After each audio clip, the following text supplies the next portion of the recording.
क्या आपने कभी सोचा है कि कभी-कभी स्वस्थ विकल्प चुनने से अप्रत्याशित परिणाम क्यों मिलते हैं? इसे सोचें।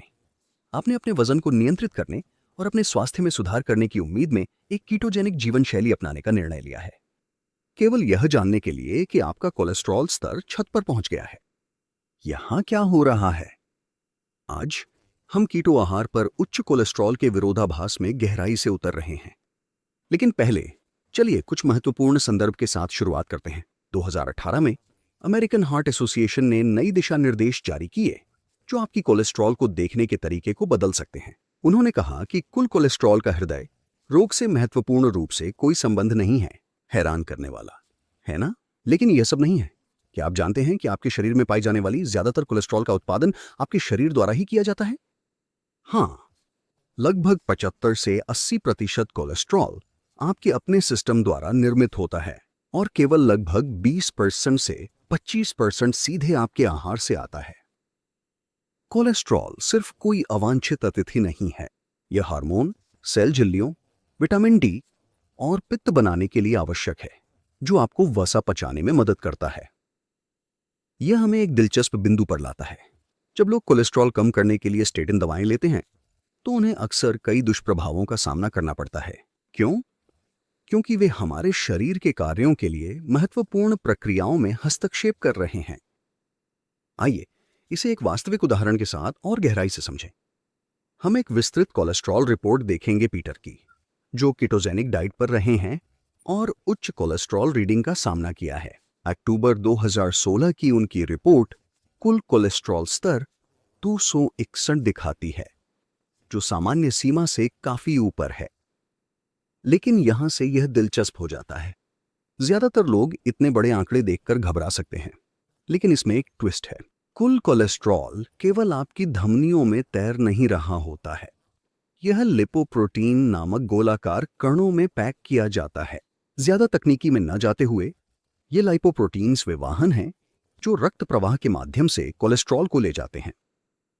पीटर का एलडीएल, जिसे अक्सर खराब कोलेस्ट्रॉल कहा जाता है, 185 था, जो आदर्श सीमा से बहुत ऊपर है। फिर भी उनका एचडीएल, अच्छा कोलेस्ट्रॉल, 71 था, जो काफी प्रभावशाली है, केवल 66 के साथ, जो सुरक्षित क्षेत्र के भीतर है। यह विस्तृत रिपोर्ट सिर्फ सतह पर ही नहीं रुकती है। यह दो प्रकार के एलडीएल के बीच अंतर करता है: विशाल, उभरे हुए प्रकार, जो कम चिंताजनक है, और छोटे घने प्रकार, जो धमनियों को नुकसान पहुंचाने की अधिक संभावना रखते हैं। शुक्र है, पीटर का उच्च एलडीएल स्तर मुख्य रूप से बड़े और तैरने वाले प्रकार का था। अब चलिए संख्याओं से हटकर बात करते हैं कि इसका रोजमर्रा की जिंदगी में क्या मतलब है। CNN पर एक प्रमुख टीवी डॉक्टर एक सहायक सादृश्य प्रदान करते हैं। अपनी धमनियों को नॉन स्टिक फ्राइंग पैन की तरह समझें। आमतौर पर चीजें चिपकती नहीं हैं, लेकिन अगर आप सतह को खरोंचते हैं तो वसा और अन्य पदार्थ चिपकने लगते हैं। इसी तरह समस्या कोलेस्ट्रॉल में नहीं है। जब धमनियों की दीवार क्षतिग्रस्त हो जाती है, तब समस्याएं शुरू होती हैं। तो पीटर, जो मेहनत से कीटोजेनिक आहार का पालन कर रहा था, इतनी उच्च कोलेस्ट्रॉल के साथ क्यों समाप्त हुआ? जवाब आहार की प्रकृति में निहित है। एक कीटोजेनिक आहार में कार्बोहाइड्रेट कम लेकिन वसा अधिक होती है, ताकि आपका शरीर ऊर्जा के लिए अधिक वसा जलाना शुरू कर दे, जिससे कोलेस्ट्रॉल रक्त प्रवाह में रिलीज हो जाए। यह संक्रमणकालीन अवधि कोलेस्ट्रॉल के स्तर में उतार चढ़ाव का कारण बन सकती है, लेकिन यह स्वाभाविक रूप से हानिकारक नहीं है, बशर्ते आहार अच्छी तरह प्रबंधित और संतुलित हो। इसीलिए यह मानक कोलेस्ट्रॉल परीक्षणों से परे देखना महत्वपूर्ण है और हृदय स्वास्थ्य जोखिमों की स्पष्ट तस्वीर देने वाली उन्नत लिपिड प्रोफाइल का चयन करें। चलो थोड़ा गहराई में देखते हैं कि धमनियों को नुकसान कैसे होता है। यह सिर्फ कोलेस्ट्रॉल के बारे में नहीं है। सूजन एक महत्वपूर्ण भूमिका निभाती है। सूजन विभिन्न कारकों से प्रेरित हो सकती है, जिनमें उच्च रक्त शर्करा का स्तर, मकई या सोयाबीन जैसे अस्वास्थ्यकर तेल, धूम्रपान शामिल हैं, और यहां तक कि तनाव भी। अतिरिक्त कुछ आहार की कमी समस्या को बढ़ा सकती है। उदाहरण के लिए विटामिन ई की कमी, जो एक आवश्यक एंटीऑक्सीडेंट है, आपकी धमनियों को क्षति के लिए अधिक संवेदनशील बना सकती है। यह विशेष रूप से उन आहारों में आम है जिनमें परिष्कृत आटे के उत्पाद अधिक होते हैं। अब कल्पना करें कि आप एक धमनी के अंदर देख रहे हैं। अंदर की परत, एंडोथेलियम, असाधारण रूप से नाजुक और रक्त शर्करा स्तर के प्रति संवेदनशील है। रक्त प्रवाह में अत्यधिक ग्लूकोज इन आंतरिक दीवारों को जंग लगा सकता है, जिससे सूजन और पट्टिका का निर्माण हो सकता है। प्रतिक्रियाओं की यह श्रृंखला ऑक्सीकरण, सूजन और कैल्सिफिकेशन समय के साथ एक रुकावट पैदा कर सकती है। अगर यह रुकावट एक कोरोनरी धमनी में होती है तो यह दिल के दौरे का कारण बन सकती है, या मस्तिष्क की धमनियों में यह स्ट्रोक का कारण बन सकती है।